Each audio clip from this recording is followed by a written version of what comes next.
Cafu é reforço de Real Saragossa neste mercado de inverno. O lateral brasileiro, campeão do mundo de 24 anos, transfere-se do São Paulo para a Espanha. A transferência de João Moutinho para o Futebol Clube do Porto. O antigo capitão do Sporting vai ficar 4 anos no Dragão. Conta de que o Sporting vai contratar o treinador bicampeão nacional. Jesus troca o Benfica pelo velho rival. Que Luis Figo, una azulgrana de pro, fichara por el eterno rival, el Real Madrid. Ora, eu acho que chegamos à casa de partida, Vasco. É que foi uma tarde em que eu reparei que o Cafu tinha aqui uma época, que na verdade é só uma época isolada na Saragossa, que eu te... Vasco, o que é que este rapaz... O que é que ele teve ali a fazer? Não fazia a mínima ideia que ele tinha estado no Saragossa. E daí até à ideia de um podcast foi um tirinho. Foi isso que aconteceu, não foi, Vasco? E aliás, eu acho que este episódio é sobre uma das transferências que eu aposto que a maior parte das pessoas já não sabe ideia. Ou não se lembra. Foi uma passagem muito rápida por um clube que na altura era bom, mas não era um gigante, e que tal e parece um erro do sistema no histórico do Cafu. É, claramente. Ora bem, vamos então muito rapidamente contar-vos os números de Cafu no Saragossa. Portanto, o Cafu só está meia temporada no Saragossa, em 94-95, só faz 17 jogos, 11 deles a titular, e a passagem dele foi isto, mas uma passagem que teve sucesso porque ganhou uma taça das taças, não chega a jogar na final, só joga um jogo nessa campanha nas meias finais, mas ganhou aí mais um troféu internacional. Eu já tinha alguns, que era o serviço de São Paulo, que era o serviço da seleção brasileira, e juntou aqui a taça das taças. Provavelmente ele não fará parte da história do Saragossa por uma passagem tão meteórica, mas é um dos jogadores mais famosos que passou pelo clube, certamente. Nós em Portugal teremos vários destes casos de jogadores de grande renome que tiveram assim umas épocas isoladas. O Cafu, portanto, para contextualizar, o Cafu já não era nenhum desconhecido quando isto aconteceu. Como há pouco eu disse, tinha 24 anos, já tinha sido campeão do mundo em 94 nos Estados Unidos. Se bem que era suplente. Mas quem era o titular? Era o Jorginho, na altura do Bayern Munique. Ok, Jorginho, pois. Mas o Jorginho lesiona-se na final e o Cafu entra... Joga à final. Aliás, ele marca um dos penaltis? Acho que não tenho essa ideia. Mas começa aí, o Cafu é o único jogador que jogou em 3 finais do Campeonato do Mundo. A primeira foi essa em 94. Exato, 94, 98 e 2002. Cafu que... Enfim, chegou já com a época em andamento, ele tinha feito grandes temporadas no São Paulo, era indiscutível, aliás... E a São Paulo era fortíssimo. Ele foi bicampeão no mundo pelo São Paulo. Exato, em 93, não é? Em 92 e em 93.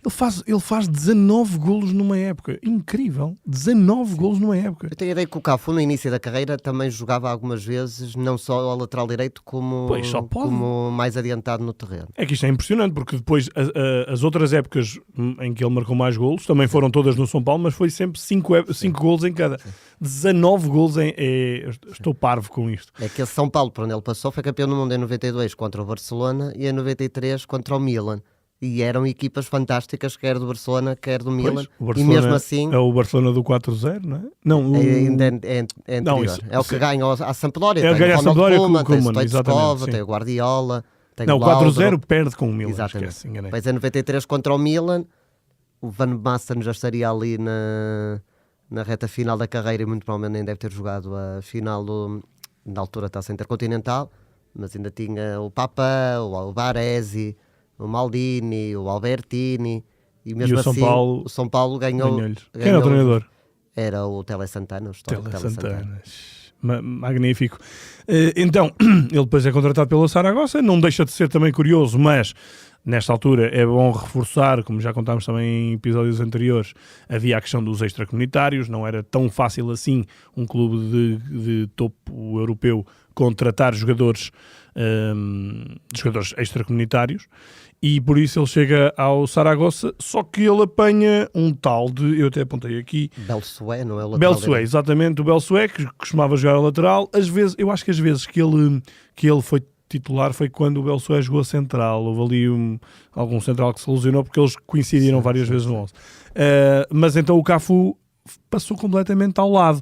Neste Saragossa, que acabou em 7º lugar. Mas ganhou a Taça das Taças. Ganhou a Taça das E Taças. lembras quem era o treinador? E é essa que era a grande questão, que eu não fazia a mínima ideia. O treinador era o Víctor Fernandes, que passou pelo Porto e que foi campeão do mundo pelo Porto. Exatamente. Embora não se pode dizer que tenha feito uma passagem para recordar. Sim, mas ainda ganhou 2 títulos no Porto e só esteve meia época. Qual é que é o outro? Ganha a Supertaça. A Supertaça? 1-0 ao Benfica, o gol. Exato. O Vítor Fernandes é o treinador do Saragossa em 95, aliás, ele é um dos treinadores mais importantes da história do Saragossa, depois também tem uma carreira interessante no Celta de Vigo, não tanto de títulos, mas de exibições e boas classificações, e já tinham ganho a Copa do Rei no ano anterior, em 94, e então em 95 estão na extinta Taça das Taças, como representante de Espanha, e conseguem ganhar a Taça das Taças. Ganham na final ao Arsenal, que era o detentor do troféu na altura. 3-2. 2-1. 2-1? Não, 3-2 é o jogo que o Cafu faz, não é? O Cafu só joga um jogo nas meias finais. Nas meias finais contra o Chelsea. Contra o Chelsea, exato. Contra o Arsenal fica 2-1. Penso que é um gol no prolongamento. Ou é no prolongamento ou é no último minuto do jogo. Que é um chapéu do Naim, que era um marroquino. Mas a Saragossa nem tinha, olhando agora para as fichas de jogo, não tinha grandes estrelas. Tinha o Cafu, tinha o Schneider, que era a grande referência do clube. Também passou pelo Porto. Sim, eu estava a olhar para esta equipa do Saragossa. Apesar de tudo, tem aqui o Fernando Cáceres, um central argentino, que era e a seleção nessa altura. Exatamente. O Dário Franco era um médio, também argentino. O Gustavo Boyer, médio uruguai, bom jogador. Era uma das figuras da equipe. E o Schneider. Portanto, aqui estes eram jogadores estrangeiros. Lá está, só podiam jogar 3 de cada vez. Pelo menos para o campeonato. Depois nas competições europeias nem sei. Havia restrições. Nem sei se havia Chegou restrições. a haver, nessa altura, eu acho que ainda existia. Provavelmente terá sido a última temporada com essas restrições. E depois, eu dei conta, é daqui de... Portanto, havia aqui 2 jogadores que passaram por Portugal que não fazem a mínima ideia. O Bellman, o guarda-redes, que jogou no Nacional da Madeira. E o avançado, o Jesus Seba, que era avançado do Belenenses. Do Belenenses e dos Chaves. E que agora é adjunto da Seleção Nacional. Espetacular. Essa do Seba não fazia a mínima ideia. É verdade, o Seba está aqui. Atenção. Era bom jogador, ele lembra-me nos Chaves e no Belenenses. Era um jogador razoável. Sim, eu estou a ver, ok, ele fez tantos jogos como eu e tu juntos. Portanto, fez 0 jogos. Mas pronto, não está mal. Mas pode dizer que treinou com o Cafu? Pode dizer que treinou com o Cafu. José Aurélio Gay, este jogador chamava a atenção, não é? Na altura em que nós jogávamos aqueles jogos, videojogos, mas em termos de por causa do nome, não é? Por causa do nome. Sim, em termos de futebol em si, ele não fica na história. Outros tempos. E portanto, o Cafu faz meia época, completamente secundário. Também, lá está, tinha a ver também com essa questão dos extracomunitários, e volta ao Brasil. Mas volta ao Brasil para o Juventude. O que é super estranho, mas não é assim tão estranho, porque o São Paulo tinha metido uma cláusula em que, se ele voltasse para um dos rivais, o São Paulo tinha que receber 3,5 milhões de dólares. Era muito dinheiro, muito dinheiro na altura. E por isso, para contornar, o Palmeiras, que era patrocinado pela Parmalat, coloca o jogador no Juventude durante um mês e depois vai buscá-lo. Ele faz 2 jogos na Juventude, não é? E ele depois no Palmeiras ele não consegue também umas coisinhas, não é? Ou não? Ora bem, deixa-me pensar. O Palmeiras ainda ganha por essa altura uma Libertadores com o Scolari. Ali no final da década de 90. Pois, exato, é a altura do Scolari, sim. Não tenho a certeza que o Cafu ainda estivesse nesse Palmeiras. O Palmeiras nessa altura teve montes de craques, o rival também chegou a passar lá, Flávio Conceição. Nós aqui pelo 00 temos 2 Libertadores para ele, portanto então serão as duas para o do São Paulo. Ele vai para a Roma em que ano? 97. Quando ele vai para a Roma. É isso, pois, ele não chega a ganhar a Libertadores. É impressionante é que ele depois já só vai para a Roma já com 27 anos. Porque para mim o Cafu é...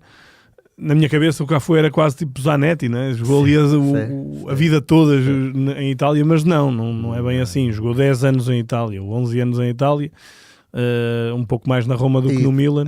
Mas ainda consegue ser campeão da Europa no Milan. No Milan, sim. Já no finalzinho da carreira, 6-7. mas ainda consegue ganhar a Champions. A jogar, acho eu. Eu tenho a ideia dele não ser o titular. Ia Achas jogando com alguma regularidade, mas acho que ele não era já o titular. Pois não, ele já não foi titular na final.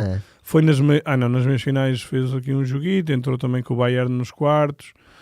Atenção, eu estou a ver no 0-0. O Vasco não está a ver nada, mas eu estou a ver isto porque... Enfim, eu insisto, vocês não estão bem a ver o que é o Vasco, que é um 0-0 ambulante. Era o Máximo Odo e era o Jan Kulowski, eram os laterais nesta altura. Estava aqui a ver. Porque o Cafu também quando vai para o Milan... Mas ele é titular na de Istambul, no 3-0-3-3, acho eu. E eu também não tenho a certeza se ele era titular. E ele em 3-4 era titular, quando o Milan é eliminado nos quartos de final. Em 4-5... Foi. 120 minutos que fez. Pois devia ser, até porque ele ainda vai em 2006, ainda é titular na seleção brasileira no Mundial. No Mundial, sim. Exatamente. Grande Cafu, no fundo temos que agradecer a Cafu a existência deste podcast. É graças ao Cafu. 142 internacionalizações, é impressionante, até porque não estamos a falar nos tempos atuais, aqui havia menos jogos de seleções. Fez 4 Copas Américas, ganhou 2, fez 4 Mundiais, ganhou 2. Enfim, é dos jogadores mais titulados a nível de títulos internacionais. O palmarés é. E depois, a nível nacional, nada especial. Ganhou uma vez o Campeonato Brasileiro e 2 vezes o italiano. Mas um desses italianos é pela Roma. Ou seja, o que vale muito. Dúvida. Saudades do CM 2001-2002. Que grande Roma, que grande equipa. Não sei se alguém que nos ouve ainda joga, mas eu sei que há muita gente que ainda joga esse CM mais de 20 anos depois. Absolutamente viciante. Está contado, Vasco? Está contado. Sim, senhor. Então está contada a nossa quarta história do nosso negócio fechado, que se podia perfeitamente chamar negócio escondido, e esperamos que tenham gostado, esperamos que também tenham andado com o 0-0 ao lado, porque realmente este podcast só faz sentido com o 0-0 na mão. Nós voltamos na próxima semana. Voltem connosco. Até lá. Um abraço. A transferência de João Moutinho para o Futebol Clube do Porto. O antigo capitão do Sporting vai ficar 4 anos no Dragão. Conta de que o Sporting vai contratar o treinador bicampeão nacional. Jesus troca o Benfica pelo velho rival. Que Luis Figo, una azulgrana de pro, fichara por el eterno rival, el Real Madrid.